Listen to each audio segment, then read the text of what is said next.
Hi പ്രിയ സഹോദരങ്ങളെ, കർത്താവ് യേശുവിൻ്റെ നാമത്തിൽ എല്ലാവർക്കും സ്നേഹവന്ദനം. ഇന്ന് നാം ചിന്തയ്ക്കായി എടുത്തിരിക്കുന്നത് വിശുദ്ധ ലൂക്കാ എഴുതിയ സുവിശേഷം, അതിൽ 21-ാം അധ്യായം 14-15 വാക്യങ്ങളാണ്. ആകയാൽ എന്തു പറയേണ്ടതെന്ന് മുമ്പേ ആലോചിക്കേണ്ടതില്ല എന്ന് ഓർത്തുകൊള്ളുവിൻ.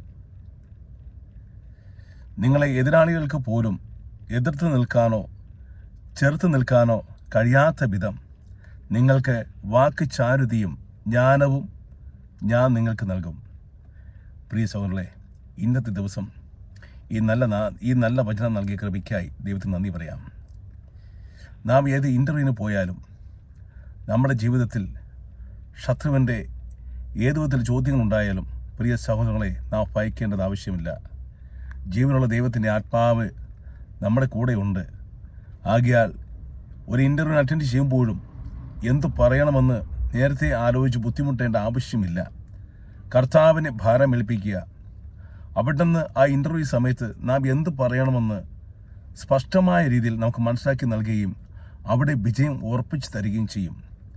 നമ്മുടെ ശത്രുവിൻ്റെ എന്തുമാത്രം കഠിനമായ ചോദ്യങ്ങൾ നമുക്ക് എതിരെ ഉണ്ടായാലും അവിടുന്ന് നല്ല ദൈവം നമ്മുടെ കൂടെ ഉള്ളതിനാൽ, അവിടുത്തെ പരിശുദ്ധാത്മാവ് നമ്മുടെ കൂടെ ഉള്ളതിനാൽ നമ്മെ ഭയപ്പെടുത്തുവാൻ ശത്രുവിൻ്റെ ക്രൂരമായ വാക്കുകൾക്കോ ചോദ്യങ്ങൾക്കോ സാധിക്കുകയില്ല.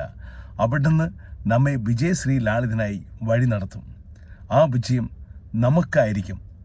അത് ഉറപ്പാണ് പ്രിയ സഹോദരങ്ങളെ.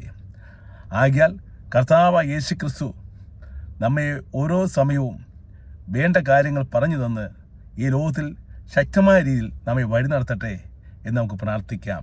ആമേൻ.